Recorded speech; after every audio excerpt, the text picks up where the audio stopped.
Hello, அஸ்ஸலாமு அலைக்கும். இன்றைக்கி நம்ம ஒரு ஸ்பெஷலான ஐட்டம் செய்ய போகிறோம். அது ராஜ்மா மசாலா. ராஜ்மா இன்றைக்கி எப்படி செய்கிறது அப்படின்னு சொல்லிட்டு காமிக்கிறேன். அதுக்கு முன்னாடி உங்கள்கிட்ட ஒரு சின்ன விஷயம் சொல்லிக்கிறேன். நம்பிக்கை என்பது எந்த ஒரு விஷயத்திலும் அந்த விஷயம் நடந்துவிடும் என்று நினைப்பது அல்ல. அந்த விஷயம் நடக்காமல் போனாலும் எனக்கு பெரிய பிரச்சனை இல்லை, வேறு பார்த்து கொள்ள முடியும் என்று நினைப்பது தான் நம்பிக்கை. ஓகே, இதுதான் ராஜ்மா. இது ரெட் கலரில் இருக்கும். இதுதான் நம்ம இப்போ வேக போட போகிறோம். இதை காலையில் 8 மணி நேரம் ஊற வச்சுடுங்க. அப்புறமா வேக வைங்க. எப்போவுமே 8 மணி நேரம் இதை ஊறினா தான் அப்புறம் வேக வைக்கணும்.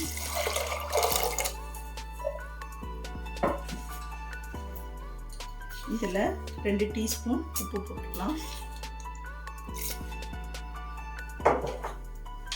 இது 1 கப்பு நான் ராஜ்மா எடுத்திருக்கேன். இதை ஒரு 5 விசில் விட்டு இறக்கிக்கலாம். ஓகே, நான் அப்புறம் 5 விசில் போன உடனே உங்களுக்கு நான் காமிக்கிறேன். இப்போது இந்த ராஜ்மா செய்யறதுக்கு நான் 3 பெரிய வெங்காயம் எடுத்திருக்கேன். பாருங்கள், இதை இப்படி வெட்டி வச்சுருக்கேன். இதை மிக்சியில் போட்டு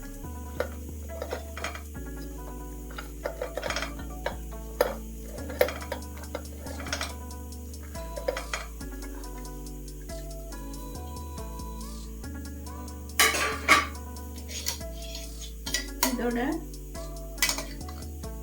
1 டேபிள் ஸ்பூன் இஞ்சி பூண்டு போட்டுக்கலாம். இதை நல்லா மிக்சியில் போட்டு பேஸ்ட்டாக அரைச்சிக்கலாம். 3 டேபிள் ஸ்பூன் எண்ணெய் ஊற்றிக்கலாம். இப்போது நம்ம இதை தாளிக்க போகிறோம். இதுக்கு பாருங்க, ஒரு 2 பட்டை எடுத்திருக்கேன். 1 கப்பு நம்ம ராஜ்மா எடுத்திருக்கோம். அதுக்கான அளவு நான் சொல்கிறேன். இப்போ ஒரு பட்டை போட்டோம். இப்போது 1/2 டீஸ்பூன் ஜீரகம், 1/4 டீஸ்பூன் வெந்தயம் போட்டுக்கிறோம்.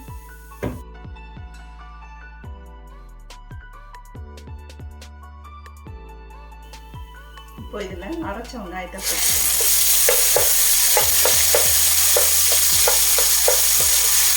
இதில் 1/2 ஸ்பூன் மஞ்சள்தூள், 1 ஸ்பூன் மிளகாத்தூள்,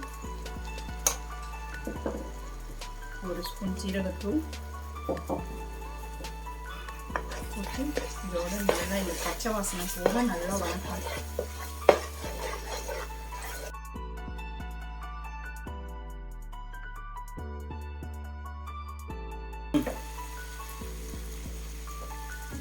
இப்போ 5 தக்காளி இதில் போட்டுக்கிறோம்.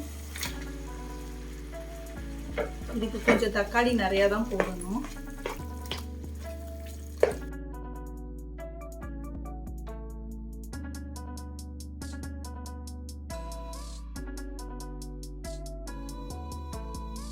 இப்போ நம்ம வேக வச்ச ராஜ்மாவை இதில் போட்டுக்கலாம். தக்காளி நல்லா கரைஞ்சிருச்சு. கரைஞ்ச உடனே தான் போடணும்.